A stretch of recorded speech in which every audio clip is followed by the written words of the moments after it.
¿Cómo están todos? Espero que el día de hoy se encuentren súper bien y pues vamos a empezar nuestra clase de Quichua, ¿verdad? Allí Shamushka, bienvenidos, con el tema Yurakura, árboles. Seguimos con este tema.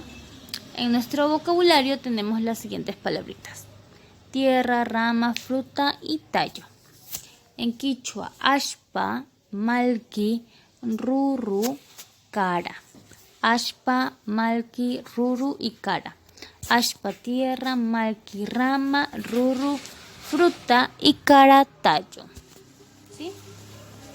Y ahora lo que vamos a hacer es que usted va a escuchar y luego repite después de mí. ¿Ok? Empecemos. Ashpa, tierra, ashpa, tierra, muy bien, ashpa, tierra.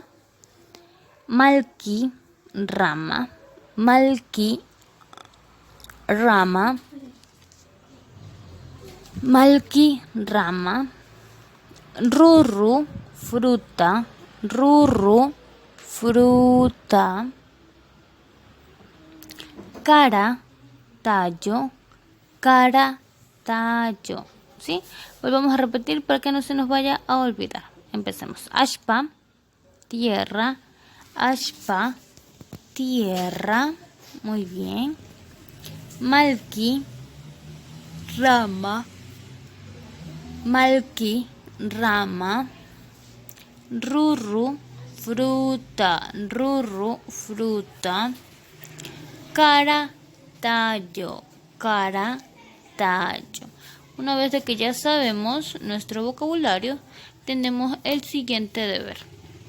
Y dice lo siguiente: dibuja y colore en el cuadro lo que aprendimos el día de hoy.